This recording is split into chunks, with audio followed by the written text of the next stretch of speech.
નમસ્કાર વિદ્યાર્થી મિત્રો, ગયા લેક્ચરની અંદર આપણે પ્રકરણ 5 માં ભાગ 3 ની અંદર સાંસ્કૃતિક પરિવર્તનો જોયા. આજે આપણે આ લેક્ચરની અંદર પરિવર્તનની સામાજિક અને સાંસ્કૃતિક પ્રક્રિયામાંથી પહેલી પ્રક્રિયા જોઈશું, જેનું નામ છે સંસ્કૃતિકરણ. હવે સંસ્કૃતિ એટલે શું? તો સંસ્કૃતિ એટલે જીવન જીવવાની રીત તમે કહી શકો છો. એને જીવન જીવવાની રીતની વાત કરીએ તો ગામની વ્યક્તિને તમે જોશો તો કોઈ એક રીતથી જીવન જીવશે, એમના નિયમો અલગ હશે, એમનામાં દરજ્જો કોઈ એક વ્યક્તિને વધારે પડતો આપ્યો હશે, જે ઊંચો દરજ્જો એમણે આપ્યો હશે, જે મૂલ્યો હશે એમના એ કંઈક જુદા હશે. તમે શહેરી વ્યક્તિને જોઈ લો તો એ ગામથી તદ્દન જુદી રીતનું જીવન જીવે છે. એના માટે વધારે જે એને મૂલ્યો કોઈ અલગ વસ્તુને આપ્યા છે ગ્રામીણ કરતા, એમનામાં દરજ્જામાં ફેરફાર જોવા મળશે. તો આ જે તમે જુઓ છો એ સંસ્કૃતિ છે. બધામાં જે સંસ્કૃતિમાં તો તમને વિવિધતા જોવા મળશે, જે તમે પહેલા ચેપ્ટરમાં ઓલરેડી ભણી ગયા છો, સાંસ્કૃતિક વૈવિધ્ય. તો અહીં સંસ્કૃતિકરણની વાત આવે ત્યારે જ્યારે કોઈ એક વ્યક્તિ બીજા વ્યક્તિની સંસ્કૃતિને સ્વીકારે છે, દાખલા તરીકે જ્ઞાતિની જ વાત કરીએ, કોઈ ઉચ્ચ જ્ઞાતિની વ્યક્તિ જે છે અને કોઈ નિમ્ન જ્ઞાતિની વ્યક્તિ છે, બંનેનો જીવન જીવવાની રીતમાં ફેર તો હશે જ, બરાબર. જેમ કે એમનામાં નિયમો થોડા જુદા હશે, એમનામાં જે એમના સમાજમાં અમુક ધોરણો, અમુક દરજ્જા, અમુક મૂલ્યો, બધામાં ઘણો ફેર હોય છે.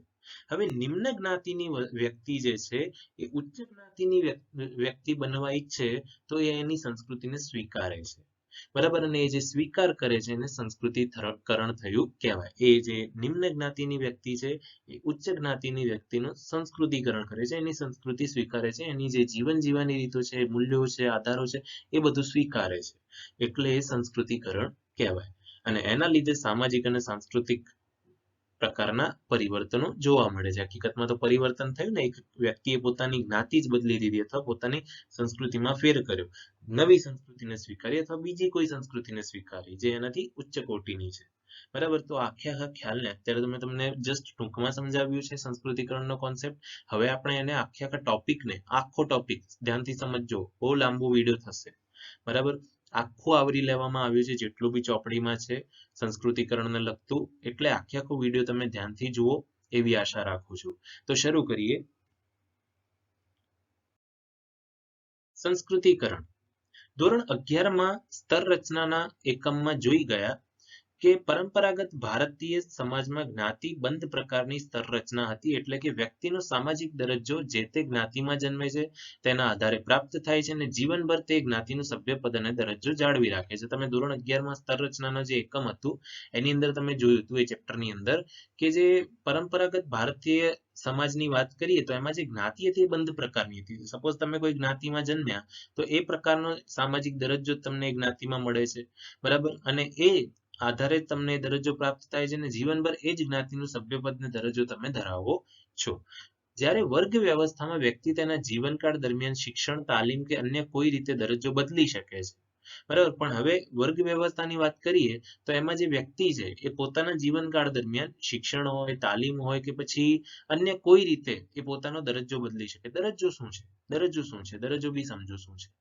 જેમ કે પ્રિન્સિપલ છે, બરાબર. તો એ એક એનો દરજ્જો થયો કે એનું એ કહી શકાય કે એનું સ્ટાન્ડર્ડ છે, બરાબર. તો એ દરજ્જો છે એનો એ ઈચ્છે તો બદલી શકે છે, બરાબર. પ્રિન્સિપલમાંથી વાઇસ પ્રિન્સિપલ પણ થઈ શકે છે, અથવા વાઇસ પ્રિન્સિપલ છે એ પ્રિન્સિપલ બને, બરાબર. તો એ પોતાનો દરજ્જો અથવા એ તાલીમ દ્વારા કે અન્ય કોઈ પણ રીતે પોતાનો દરજ્જો બદલી શકે છે. ટૂંકમાં જ્ઞાતિ વ્યવસ્થામાં દરજ્જા વિષયક પરિવર્તન શક્ય નથી તેવું સમાજશાસ્ત્રીઓ માનતા હતા. પહેલા એવું હતું, જ્યારે જ્ઞાતિ વ્યવસ્થા હતી પહેલાના સમયમાં, કે દરજ્જા વિષયક પરિવર્તન શક્ય જ નહોતું, કે કોઈ વ્યક્તિ ઈચ્છે પોતાની જ્ઞાતિ બદલીને બીજી જ્ઞાતિમાં જાય એ શક્ય નહોતું. પણ અત્યારની વાત કરીએ વર્તમાન સમયની, તો વ્યક્તિ શિક્ષણ લઈને પોતાને ખૂબ જ ધનવાન અને દરેક રીતે પોતાને આગળ લઈ જાય તો એ ઉચ્ચ દરજ્જો પ્રાપ્ત કરી શકે છે, બરાબર. અત્યારે આપણે એ નથી જોતા કે કઈ જ્ઞાતિનો છે ને એ ઉચ્ચ કહેવાય કે નિમ્ન કહેવાય. અત્યારે આપણે એના ધનને જોઈએ, એની મિલકત જે છે એને જોઈએ, એનું જે માન સન્માન છે સમાજમાં એ જોઈએ, બરાબર. કોઈ એક્ટર છે, કદાચ એ પછાત જ્ઞાતિનો છે તો શું આપણે એને પછાત જ્ઞાતિનું ગણીશું? ના, આપણે એનો તો દરજ્જો હવે તમે જુઓ કે એ આપણા માટે સેલિબ્રિટી કહેવાય. બરાબર, તો એ શિક્ષણ તાલીમ કે કોઈ પણ રીતે દરજ્જો બદલી શકે છે વર્તમાન સમયમાં, પણ પહેલા એવું હતું જ્ઞાતિ વ્યવસ્થામાં દરજ્જા વિશે પરિવર્તન શક્ય નથી તેવું સમાજશાસ્ત્રીઓ માનતા હતા. પરંતુ ભારતના જાણીતા સમાજશાસ્ત્રી પ્રોફેસર એમ.એન. શ્રીનિવાસે પોતાના અભ્યાસ દ્વારા દર્શાવ્યું કે જ્ઞાતિ જેવી પ્રમાણમાં બંધ પ્રકારની સ્તરરચનામાં પરિવર્તન શક્ય છે. કે જ્ઞાતિ જેવી આ જે બંધ પ્રકારની સ્તરરચના છે ને, બંધ પ્રકારની એટલે જે તમે આગળ જોયું કે જેમાં જન્મે છે એમાં એના આધારે જેને દરજ્જો પ્રાપ્ત થાય છે ને જીવનભર એ જ રાખે છે, જ્યાં સુધી એનું મૃત્યુ નથી થતું તે ત્યાં સુધી એ જ સભ્યપદને દરજ્જો એ જાળવી રાખે છે વ્યક્તિ. પરંતુ પ્રોફેસર એમ.એન. શ્રીનિવાસે આ વાતને ખોટી કરી કે ભાઈ કોઈ વ્યક્તિ ઈચ્છે તો આવી બંધ પ્રકારની સ્તરરચનામાં પણ પરિવર્તન લાવી શકે છે. આ સંદર્ભમાં તેમણે સંસ્કૃતિકરણ જેવી સાંસ્કૃતિક પ્રક્રિયાનો ખ્યાલ આપ્યો. એવા સમયે એમણે આ સંદર્ભમાં એને રિલેટેડ વાત કરીએ તો એમણે સંસ્કૃતિકરણ જેવી એક સાંસ્કૃતિક પ્રક્રિયાનો ખ્યાલ આપ્યો, જેના દ્વારા વ્યક્તિ પોતાની જ્ઞાતિ બદલી શકે છે અથવા પોતાનો જે દરજ્જો છે એને ઊંચો લાવી શકે છે. કાયમ નિમ્નમાં એ એક્સપ્લોઇટેડ થશે નહીં, શોષિત થશે નહીં. કારણ કે ઘણાને એવું થાય કે હું નિમ્ન દરજ્જા ઉપર છું તો હું શોષિત થઈ રહ્યો છું અથવા શોષિત થઈ રહી છું. તો એ જ્ઞાતિ અથવા એ દરજ્જો પોતાનો વ્યક્તિ બદલી શકે છે. શિક્ષણ દ્વારા, તાલીમ દ્વારા કે કોઈ પણ અન્ય રીતે પોતાનો દરજ્જો બદલી શકાય છે. એવું કોણે પહેલી વખત સમજાવ્યું? પ્રોફેસર એમ.એન. શ્રીનિવાસે. હવે આ જે પરિવર્તનની પ્રક્રિયાઓ ભણશો એમાં આમનું નામ પ્રોફેસર એમ.એન. શ્રીનિવાસનું નામ વારે ઘડીએ આવશે, માટે ભૂલતા નહીં. ક્યાં વપરાય છે ને ક્યાં નથી વપરાતું એમનું નામ એ પણ તમારે ધ્યાન રાખવાનું છે. સંસ્કૃતિકરણ એ પરિવર્તનનો આંતરિક સ્ત્રોત છે. બરાબર, સંસ્કૃતિકરણ એ પરિવર્તન આંતરિક સ્ત્રોત એટલે દેશની અંદરોઅંદરની વાત થઈ રહી છે. સંસ્કૃતિકરણે ભારતીય સમાજમાં સામાજિક પરિવર્તન લાવવામાં અગત્યનો ભાગ ભજવ્યો છે. સંસ્કૃતિકરણ એ એક એવી સામાજિક અને સાંસ્કૃતિક પ્રક્રિયા છે જે ભારતના જુદા જુદા ભાગમાં વસતા હિન્દુઓમાં વ્યાપક રૂપમાં જોવા મળે છે. ઉપરાંત આદિવાસી સમૂહમાં પણ સક્રિય રીતે ચાલી રહી છે. કે જે સંસ્કૃતિકરણ છે એને ભારતીય સમાજની વાત કરીએ તો સામાજિક પરિવર્તન લાવવામાં અગત્યનો ભાગ ભજવ્યો. બરાબર, સામાજિક પરિવર્તનમાં ખૂબ જ આ વસ્તુ જોવા મળે છે. સંસ્કૃતિકરણ એક એવી સામાજિક અને સાંસ્કૃતિક પ્રક્રિયા છે જે જુદા જુદા ભાગમાં વસતા હિન્દુઓમાં વ્યાપક રૂપમાં જોવા મળે છે. જુદા જુદા ભાગમાં જે હિન્દુઓ વસે છે એમાં વ્યાપક રૂપમાં જોવા મળે છે. ઉપરાંત આદિવાસી સમૂહમાં પણ સક્રિય રીતે ચાલી રહી છે. તો હવે સંસ્કૃતિકરણનો અર્થ જોઈએ અને પછી એની વ્યાખ્યા પણ જોઈશું આપણે. તો સૌથી પહેલા અર્થની વાત કરીએ તો સંસ્કૃતિકરણ પ્રક્રિયા અતિ પ્રાચીન હોવા છતાં સંસ્કૃતિકરણ શબ્દ અને ખ્યાલ સૌપ્રથમ એમ.એન. શ્રીનિવાસે આપ્યો છે. બરાબર, આમ તો આ પ્રક્રિયા અતિ પ્રાચીન હતી, પણ આ જે સંસ્કૃતિકરણ શબ્દ છે અને એનો જે ખ્યાલ છે સૌપ્રથમ કોણે આપ્યો? એમ.એન. શ્રીનિવાસે. હવે તમને પ્રશ્ન થશે કે સર તમે આગળ કીધું કે પહેલાના સમયમાં સંસ્કૃતિકરણ એટલે જ્ઞાતિ લોકો બદલી નતા શકતા. હા, જ્ઞાતિ નતા બદલી શકતા પણ દરજ્જો ઊંચો લાવી શકતા હતા. બરાબર, એટલે એ પણ એક રીતે સંસ્કૃતિકરણ કહેવાય. જ્યારે તમે દરજ્જો પોતાનો ઊંચો લાવો છો, બરાબર, તો એ સંસ્કૃતિકરણની પ્રક્રિયા એ સમયે એવી રીતે થતી હતી. બરાબર, પણ આ શબ્દ બહુ પ્રાચીન એટલે આ પ્રક્રિયા બહુ પ્રાચીન હોવા છતાં આ જે શબ્દ છે સંસ્કૃતિકરણ, આ જે શબ્દ છે એ સૌપ્રથમ એમને એ શબ્દ અને ખ્યાલ કોણે આપ્યો? એમ.એન. શ્રીનિવાસે આપ્યો. તેમણે religion and society among the Coorg પુસ્તકમાં જ્ઞાતિના પરિવર્તનને સમજાવવા માટે બ્રાહ્મણીકરણ શબ્દ પ્રયોજ્યો હતો. આ યાદ રાખવાનું છે કે બ્રાહ્મણી શબ્દ કઈ બુકમાં અને કોણે પ્રયોજ્યો હતો? તો એમ.એન. શ્રીનિવાસે આ શબ્દનું પ્રયોજન કર્યું હતું સંસ્કૃતિકરણના શબ્દના બદલામાં. બરાબર, એ સમયે સંસ્કૃતિકરણ શબ્દ નહીં પણ પહેલી વખત બ્રાહ્મણીકરણ શબ્દનો ઉપયોગ થયો હતો. અને કઈ બુકમાં એમણે આ વસ્તુનો ઉલ્લેખ કર્યો હતો? તો religion and society among the Coorg. આ બુકનું નામ છે, યાદ રાખજો, religion and society among the Coorg. આ બુકમાં એમણે, આ પુસ્તકમાં એમણે જ્ઞાતિના પરિવર્તનને સમજાવવા માટે કયો શબ્દ વાપર્યો? બ્રાહ્મણીકરણ. બરાબર, શેના માટે વાપર્યો? તો જ્ઞાતિના પરિવર્તનને સમજાવવા માટે આ શબ્દનો એમણે ઉપયોગ કર્યો હતો. તે પછી ડેવિડ પોકોક અને અન્ય માનવશાસ્ત્રીએ કહ્યું કે નિમ્ન જ્ઞાતિ માટે બ્રાહ્મણ સિવાય અન્ય જ્ઞાતિ પણ મોડેલ બને છે. બરાબર, બ્રાહ્મણીકરણ એટલે શું? બ્રાહ્મણ એક એવું કહેવાય કે સૌથી શ્રેષ્ઠ અથવા સૌથી ઊંચા દરજ્જાનું ગોત્ર કહેવાય, સૌથી ઊંચા દરજ્જાની જ્ઞાતિ કહેવાય. તો ડેવિડ પોકેકે કીધું કે ભાઈ ફક્ત બ્રાહ્મણ નહીં પણ નિમ્ન જ્ઞાતિ માટે એના સિવાય પણ ઘણા જ્ઞાતિ મોડેલ બને છે. સૌથી નિમ્ન જ્ઞાતિ હોય તો એના માટે એનાથી થોડું ઊંચું હોય જ્ઞાતિવાળું વ્યક્તિ તો એના માટે એ પણ મોડેલ બને છે. બીજી બધી જ્ઞાતિઓ પણ એના માટે ઉચ્ચ કહેવાય. તેથી શ્રીનિવાસે બ્રાહ્મણીકરણને બદલે સંસ્કૃતિકરણ શબ્દનો ઉપયોગ કર્યો. એટલા માટે શ્રીનિવાસે શબ્દને બદલીને શું કર્યું? બ્રાહ્મણીકરણને બદલે સંસ્કૃતિકરણનો શબ્દ ઉપયોગ કર્યો. કેમ એવું કર્યું? કારણ કે ફક્ત બ્રાહ્મણ એ નિમ્ન જ્ઞાતિ માટે ઉચ્ચ ના કહેવાય, પણ નિમ્ન જ્ઞાતિની વ્યક્તિ માટે તો એવા કેટલાય સમાજો છે જે એમના માટે ઉચ્ચ કહેવાય. બરાબર, એમનાથી જે પણ ઉચ્ચ છે બધા એમના માટે મોડેલ સમાજ છે. મોડેલ સમાજ એટલે જેમને શ્રેષ્ઠ ગણતા હોય, જે એમને અનુસરતા હોય. બરાબર, એટલે નિમ્ન જ્ઞાતિના લોકો જે જ્ઞાતિને મોડેલ ગણે એ જ્ઞાતિ એમના માટે ઉચ્ચ કહેવાય, એમને એ અનુસરતા હોય. બરાબર, એટલા માટે મોડેલ બને છે, એનો મતલબ જે ઉચ્ચ એમને ગણતા હોય.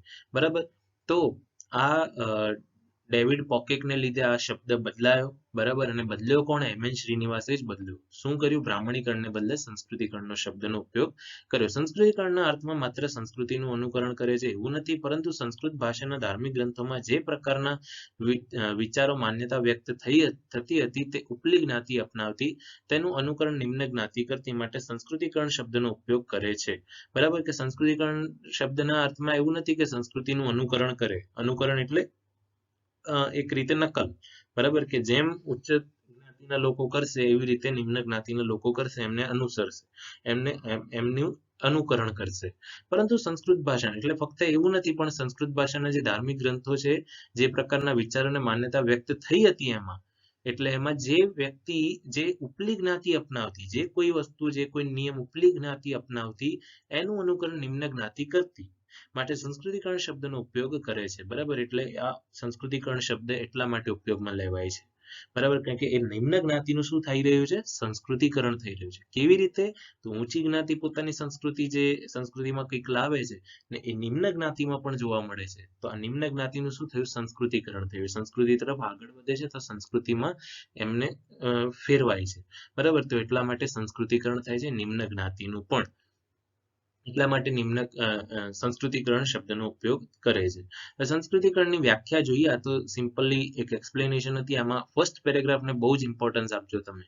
અને હવે આપણે વ્યાખ્યા જોઈએ તો એમ.એન. શ્રીનિવાસ જણાવે છે કે સંસ્કૃતિકરણ એક એવી પ્રક્રિયા છે જેમાં નિમ્ન હિન્દુ જ્ઞાતિ, આદિવાસી કે અન્ય સમૂહો તેમનામાંથી ઉચ્ચ ગણાતી જ્ઞાતિઓ કે દ્વિજ જાતિના રિવાજો, વિધિ વિધાન, વિચારસરણી અને જીવન શૈલીનું અનુકરણ કરે છે.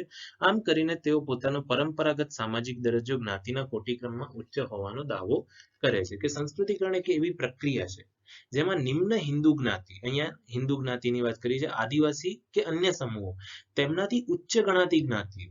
બરાબર, દાખલા તરીકે એ નામની જ્ઞાતિ છે, અહીંયા કોઈ પણ જ્ઞાતિનું નામ નથી લેવાનું, તમને કહી દઉં. ભલે મારે એક્સપ્લેન કરવાનું છે, પણ હું એ અને બી એવા શબ્દોથી તમને એક્સપ્લેન કરીશ. એ નામની જ્ઞાતિ એ ઉચ્ચ છે. બરાબર, ને બી નામની જ્ઞાતિ એ નિમ્ન છે.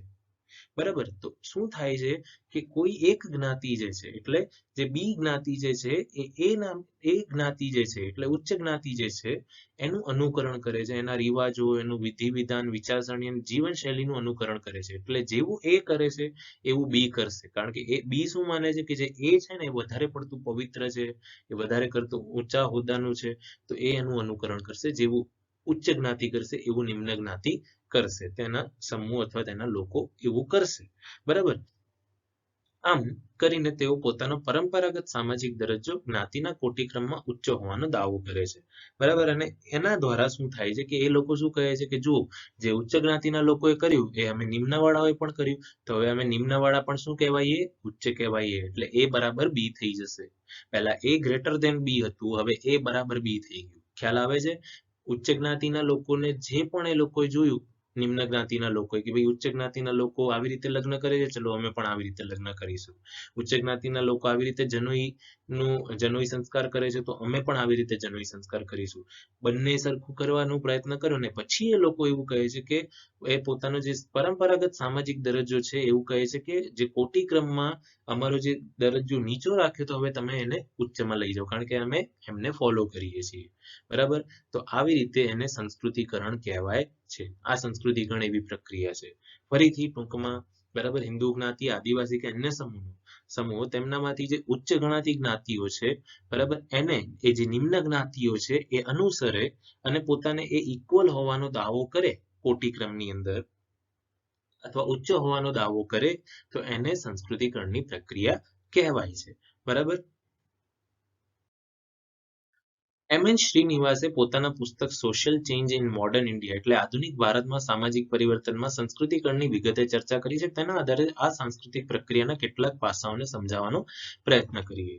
બરાબર કે જે એમ.એચ. શ્રીનિવાસ છે એમણે હવે જે સંસ્કૃતિના પાસાઓની વાત કરી છે ને, સંસ્કૃતિકરણના પાસાઓની વાત, તો એ કયા બુકમાં એમણે સમજાવે છે? Social change in modern India. આગળ તમે યાદ રાખજો, સંસ્કૃતિકરણ શબ્દ જે છે એ religion and society among the Coorg એ પુસ્તકમાંથી છે.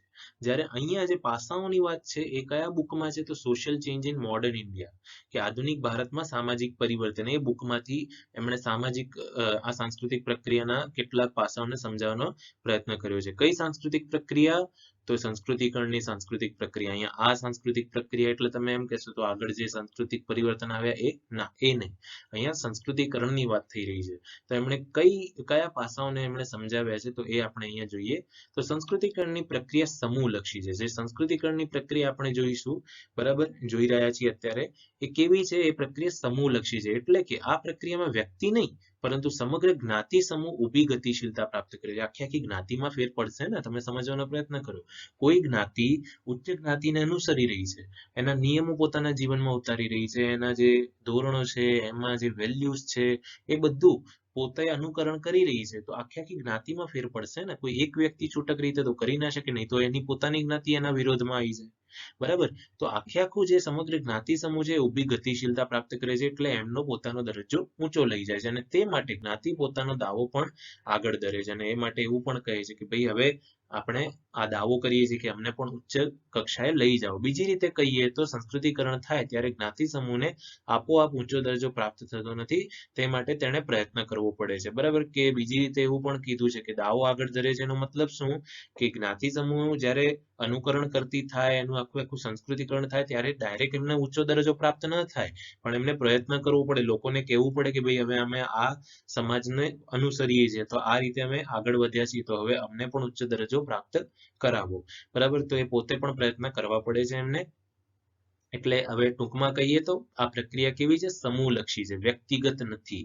બરાબર, સમૂહલક્ષી છે, આખા સમૂહ ઉપર અસર કરે છે. એટલે આખી જ્ઞાતિ સમૂહ ઉપર અસર થતી હોય છે, એટલે એને ગતિશીલતા પ્રાપ્ત કરાવે છે સંસ્કૃતિકરણની પ્રક્રિયા. હવે બીજા પાસાની વાત કરીએ તો સંસ્કૃતિકરણથી જે ગતિશીલતા કે પરિવર્તન આવે છે તેનાથી જ્ઞાતિના કોટિક્રમમાં સ્થાનફેર કે દરજ્જામાં પરિવર્તન આવે છે, પરંતુ માળખાગત પરિવર્તન આવતું નથી. કે જ્ઞાતિનો જે કોટિક્રમ છે એમાં સ્થાનફેર કે દરજ્જામાં પરિવર્તન આવે છે. એટલે જે કોટિક્રમ લિસ્ટમાં લખવામાં આવ્યું હતું ને કે ભાઈ આ જ્ઞાતિ જે છે નિમ્ન છે, હવે એની જગ્યાએ ઉચ્ચ કક્ષાએ આવી જશે. બરાબર, એનો દરજ્જો એના દરજ્જામાં સ્થાનફેર કે દરજ્જો એનો ઊંચો આવશે, પરંતુ માળખાગત પરિવર્તન આવતું નથી. માળખું તો એ જ રહેવાનું ને, કુટુંબો તો એ જ રહેવાના, કુટુંબો તો એક્સચેન્જ નહીં થઈ જવાના. બરાબર, એ તો એ જ રહેવાનું છે, માળખું તો એનું એ જ રહેવાનું છે. બસ ખાલી કોટિક્રમ ફેરવાશે, એમની સમાજમાં એક વેલ્યુ વધશે, પણ માળખું એનું એ જ રહેવાનું છે. કુટુંબો એ જે હતા એના એ જ રહેવાના છે. એટલે કે જ્ઞાતિ વ્યવસ્થા પાયામાંથી બદલાઈ જતી નથી. એ રીતે પરિવર્તન સામાજિક પ્રક્રિયા છે, કે આ જે પ્રકારનું પરિવર્તન છે એ સામાજિક પ્રક્રિયા છે. બરાબર, એટલે એવું કહેવાય કે આખા પાયાથી નથી બદલાઈ જતી આ વ્યવસ્થા. બરાબર, જે જ્ઞાતિ વ્યવસ્થા છે જ્યારે તમે એનું સંસ્કૃતિકરણ કરો તો પાયામાંથી એ ન બદલાઈ જાય, તો એ કુટુંબો જ રહેવાના છે. એ કઈ પોતાના રિલેશન્સ ચેન્જ નથી કરી દેવાના, એ તો એના એ જ રાખવાના છે. બસ ખાલી એ જે કોટિક્રમમાં ફેરફાર લાવશે. બરાબર, એ રીતે પરિવર્તન, આ જે પરિવર્તન છે સામાજિક પ્રક્રિયા છે. ત્યારબાદ ત્રીજું પાસું જોઈએ તો સંસ્કૃતિકરણથી આર્થિક ઉન્નતિ થાય એવી કોઈ ખાતરી નથી. એટલું જ નહીં, આર્થિક અને રાજનૈતિક રીતે આગળ હોય પરંતુ સામાજિક દરજ્જો ઊંચો ન હોય તેવા લોકો સંસ્કૃતિકરણથી ઊંચો દરજ્જો લાવતા. બરાબર, કે સંસ્કૃતિકરણથી આર્થિક ઉન્નતિ થાય એવી તો કોઈ ખાતરી નથી. હવે તમે કદાચ બીજી જ્ઞાતિને અનુસરશો તો થોડી કઈ જ્ઞાતિ તમને પૈસા આપીને જશે કે લો ભાઈ તમે અમારી જ્ઞાતિને અનુસરો છો ને, લો હવે તમને આપણે પૈસા આપીએ તો તમારી આર્થિક ઉન્નતિ પણ થાય. ના, એવું તો શક્ય જ નથી. આર્થિક અને રાજનૈતિક રીતે કોઈ આગળ હોય ને, પરંતુ સામાજિક દરજ્જો ઊંચો ન હોય, તો એવા લોકો પણ સંસ્કૃતિકરણથી પોતાનો દરજ્જો ઊંચો લાવતા. બરાબર, કે કોઈ વ્યક્તિ છે આર્થિક રીતે ખૂબ સદ્ધર છે, રાજનૈતિક રીતે પણ બહુ માન સન્માન છે, લોકો બહુ સારું ઓળખે છે, પરંતુ સાંસ્કૃતિક રીતે એટલે કદાચ જ્ઞાતિની રીતે એ બહુ દરજ્જો ઊંચો ન ધરાવતા હોય, તો એ સંસ્કૃતિકરણની મદદથી દરજ્જો ઊંચો લાવતા. સંસ્કૃતિકરણના ખ્યાલમાં સ્થાનિક પ્રભાવી જ્ઞાતિની ભૂમિકા મહત્વની છે, જે આપણે આગળ જોઈશું. બરાબર, સ્થાનિક પ્રભાવી જ્ઞાતિ, આ શું છે સ્થાનિક પ્રભાવી જ્ઞાતિ? કે સ્થાનિક એટલે પોતાના એરિયામાં જે પ્રભાવી જ્ઞાતિ છે, જેને તમે ઉચ્ચ ગણો છો. બરાબર, મેં તમને એ અને બી નું એક્ઝામ્પલ આપ્યું, એ તમારા માટે ઉચ્ચ છે અને બી તમારા માટે નિમ્ન છે. તો બી માટે પ્રભાવી જ્ઞાતિ કઈ છે? એ છે. બરાબર, પ્રભાવી જ્ઞાતિ એટલે જેનાથી નિમ્ન જ્ઞાતિ પ્રભાવિત થાય એવી ઉચ્ચ જ્ઞાતિ, બરાબર, એને પ્રભાવી જ્ઞાતિ કહેવાય. તો એની ભૂમિકા મહત્વની છે, જે આપણે આગળ જોઈશું. બસ આ જે પાસા પૂરા થશે ને એના પછી હું તમને આ જ ટોપિક ક્લિયર કરાવવાનો છું. પ્રભાવી જ્ઞાતિની ભૂમિકા શું છે, તો પ્રભાવી જ્ઞાતિ એટલે શું થાય. સંસ્કૃતિકરણની પ્રક્રિયા માત્ર હિન્દુ જ્ઞાતિઓમાં જોવા મળે છે તેવું નથી. ઉપલી જ્ઞાતિઓનું અનુકરણ કરી ભારતમાં ગોંડ, હો, ઉરાવ તેના ઉદાહરણો છે. આ સંદર્ભમાં સંસ્કૃતિકરણ સમૂહ અને સમુદાય માટે ઊભી ગતિશીલતા તેમજ પરિવર્તનની સાંસ્કૃતિક પ્રક્રિયા છે. બરાબર, કે તમે અહીંયા જુઓ કે સંસ્કૃતિકરણની જે પ્રક્રિયા છે એ ફક્ત હિન્દુ જ્ઞાતિઓમાં જોવા મળે એવું નથી. એ ઉપલી જ્ઞાતિઓનું અનુકરણ કરી ભારતમાં ગોંડ, હો, ઉરાવ જેવા ઉદાહરણો પણ અહીંયા આપ્યા છે, કે ફક્ત હિન્દુ જ્ઞાતિઓમાં નહીં જોવા મળે, બીજી પણ જે જ્ઞાતિઓ છે એમાં પણ તમને જોવા મળશે. બરાબર, જેમના તમને કદાચ ધર્મો બી ના ખબર, કોઈ મુસ્લિમ જ્ઞાતિનો વ્યક્તિ પણ હોઈ શકે, કે પછી કોઈ બૌદ્ધ જ્ઞાતિનું હોઈ શકે, જૈન જ્ઞાતિનું હોઈ શકે, કોઈ પણ પ્રકારના કોઈ પણ ધર્મની જ્ઞાતિઓના જે લોકો છે, જે જ્ઞાતિઓ છે, એ અમુક ઉચ્ચ જ્ઞાતિઓને અનુસરીને પોતાનો દરજ્જો ઊંચો લાવે છે. આ સંદર્ભમાં સંસ્કૃતિકરણ સમૂહો અને સમુદાયો માટે ઊભી ગતિશીલતા તેમજ પરિવર્તનની સાંસ્કૃતિક પ્રક્રિયા. સંસ્કૃતિકરણ શું છે, કે સમૂહો અને સમુદાયો માટે ઊભી ગતિશીલતા પ્રાપ્ત કરાવે એવી એક સાંસ્કૃતિક પ્રક્રિયા છે, અને પરિવર્તનની પણ એક સાંસ્કૃતિક પ્રક્રિયા છે. સંસ્કૃતિકરણની પ્રક્રિયા દરમિયાન સંઘર્ષ અને વિરોધ પણ જોવા મળ્યા છે. બરાબર, કે ફક્ત એ ફાયદા નથી, પણ અમુક સંઘર્ષ અને વિરોધ પણ જોવા મળ્યા છે.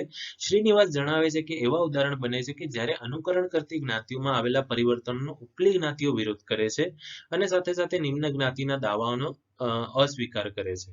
આમ કરવા જતાં જ્ઞાતિઓ વચ્ચે સંઘર્ષ પણ જોવા મળે છે. કોઈ નિમ્ન જ્ઞાતિ છે, સપોઝ બી નામની જે નિમ્ન જ્ઞાતિ હતી, એ નામની જ્ઞાતિ મુજબ બધું કરે, જેવું કીધું એવું કરે, પણ એ સ્વીકારવા માટે તૈયાર જ નથી કે ભાઈ આપણે એને લઈએ પોતાની જ્ઞાતિમાં, એને આપણે આવો દરજ્જો કોટિક્રમ આપીએ.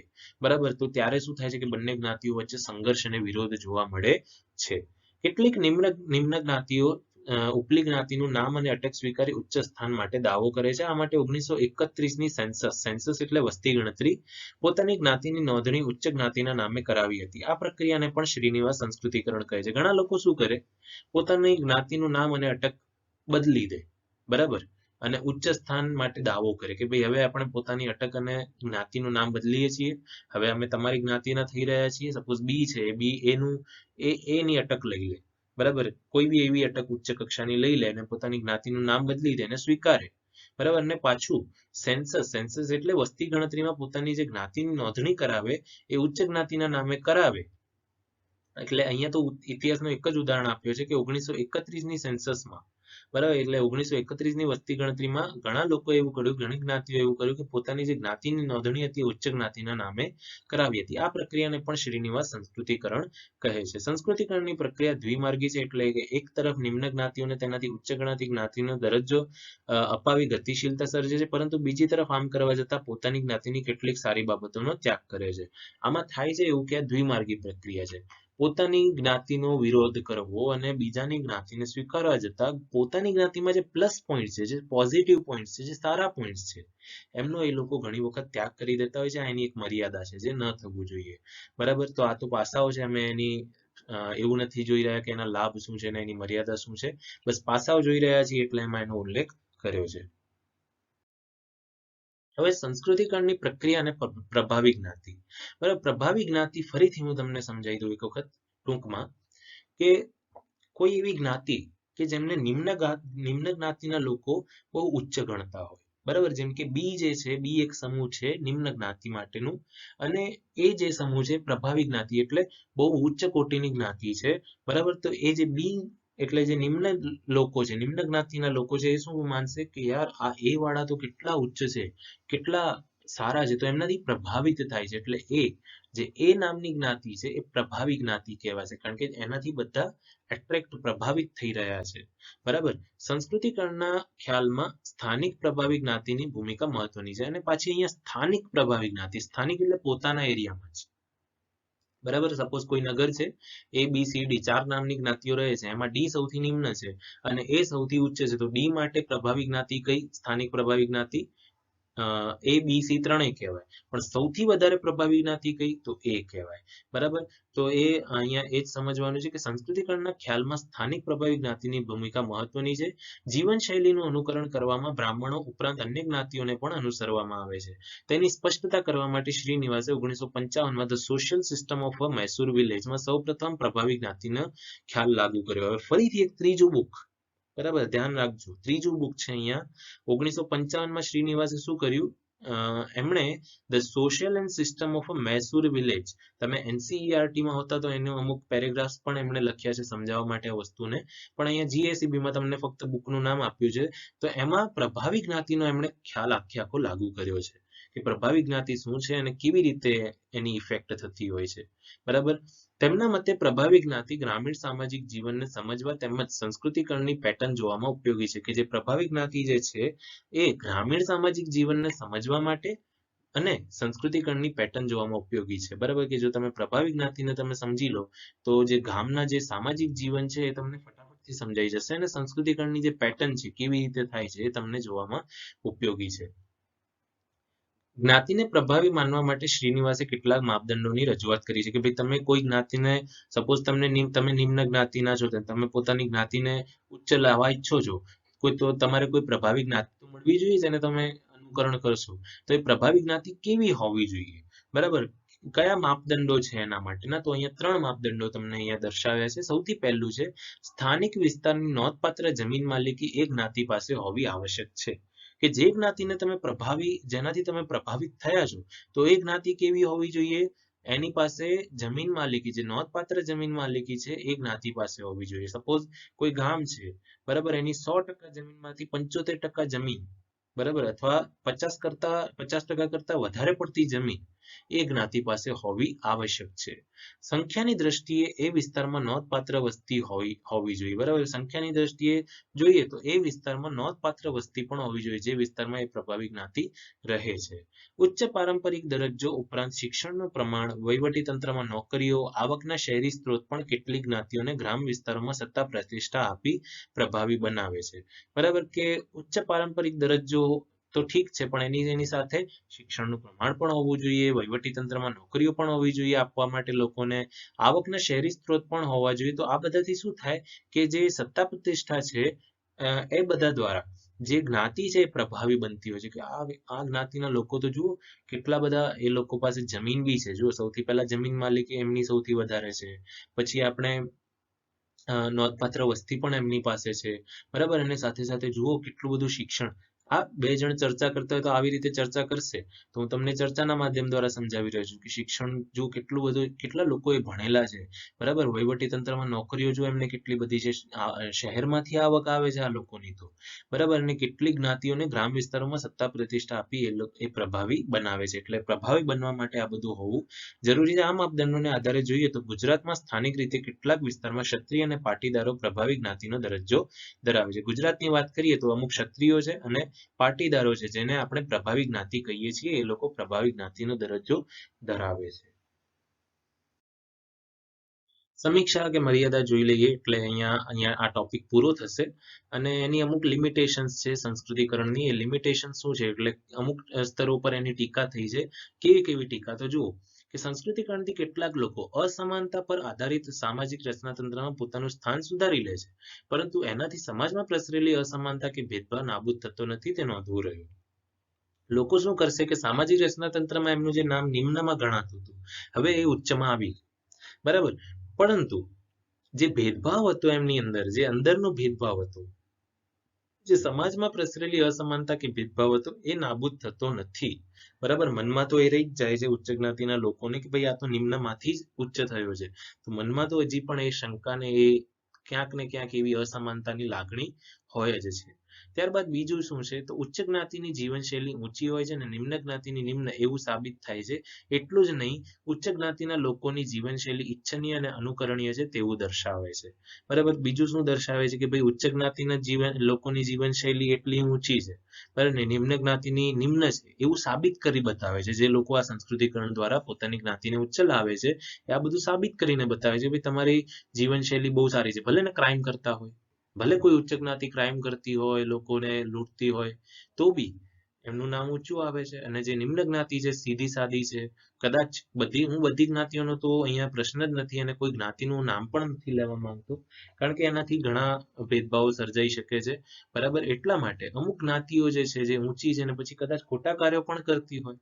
બરાબર, અને કદાચ એવું પણ બને કે સારા કાર્યો કરતી હોય તો ત્યાં તો નિમ્ન જ્ઞાતિ એમને અનુસરે તો એમાં કોઈ પ્રોબ્લેમ નથી. પણ નિમ્ન જ્ઞાતિ ઉચ્ચ જ્ઞાતિને અનુસરીને એ સાબિત કરે છે કે એમની જે નિમ્ન જ્ઞાતિ છે એમાં જે જીવન છે ખરેખર નિમ્ન જ હોય છે. એટલું જ નહીં, ઉચ્ચ જ્ઞાતિના લોકોની જીવનશૈલી ઈચ્છનીય અને અનુકરણીય છે તેવું દર્શાવે છે. અને એવું પણ સમજાવે છે કે ઉચ્ચ જ્ઞાતિના જે લોકો જીવનશૈલી જીવે છે ખરેખર ઈચ્છનીય અને અનુકરણીય છે, એટલે એમને ફોલો કરવું જોઈએ એવું દર્શાવે છે. સંસ્કૃતિકરણથી મહિલાઓના દરજ્જોમાં નોંધપાત્ર પરિવર્તન આવ્યું નથી. બરાબર, મહિલાનો તો દરજ્જો, મહિલાને તો આજ પણ એ જ પ્રકારનું શોષણ સહન કરવું જ પડી રહ્યું છે. એમના દરજ્જામાં કોઈ પણ નોંધપાત્ર પરિવર્તન આવ્યું નથી. તો વિદ્યાર્થી મિત્રો, આજે લાંબો ટોપિક મેં તમને કીધું હતું કે બહુ લાંબો થશે વિડીયો, તો ખરેખર 30 મિનિટ જેટલી થઈ છે આખો ટોપિક એક્સપ્લેન કરવામાં. તો આ જે ટોપિક છે બહુ ઇમ્પોર્ટન્ટ હતો, પરીક્ષા માટે મોસ્ટ ઇમ્પોર્ટન્ટ તમે કહી શકો. તમે મને પૂછો છો સર આઈએમપી શું છે, હું તો કહું છું બધું છે, પણ તો બી તમને કહેતો રહું છું કે કયા કયા પ્રશ્નોને વધારે ભાર આપજો. તો આ પ્રશ્નને હું કહીશ કે વધારે ભાર આપજો, ને એના પછી પશ્ચિમીકરણ પણ હું આખો ટોપિક સાથે જ લઈ લઈશ. બરાબર, તો આજના લેક્ચરમાં આટલું જ. થેન્ક યુ સો મચ વિદ્યાર્થી મિત્રો આ વિડીયો જોવા માટે ને ચેનલ સાથે જોડાઈ રહેવા માટે. જો તમને કોઈ પણ ડાઉટ હોય તો આપેલ કોન્ટેક્ટ ડિટેલ્સ ઉપર જણાવી શકો છો, અથવા તમે કમેન્ટ બોક્સમાં પણ લખી શકો છો. કોઈ પ્રશ્નમાં ના ખબર પડી હોય, કોઈ ટોપિક ના સમજાયો હોય, હા, આઈએમપી માટે ભૂલથી પણ ના કહેતા. બરાબર, કારણ કે એનાથી તમને એક જ જવાબ મળવાનો છે કે તમે આખી ચોપડી અને ગાઈડના બધા પ્રશ્નો કરી દો. બરાબર, એ જ તમારા માટે આઈએમપી છે. બરાબર, તમે કોઈ સાયન્સ ફિલ્ડમાં કે કોઈ પણ એવી ફિલ્ડમાં નથી જ્યાં તમે આઈએમપી થી બધું કરી શકો. આ ફિલ્ડમાં છો તો આખું નોલેજ ગેઇન કરો, અને મારી પાસે તો આઈએમપી ની અપેક્ષા કરતા નહીં. Thank you so much. જય હિન્દ, વંદે માતરમ.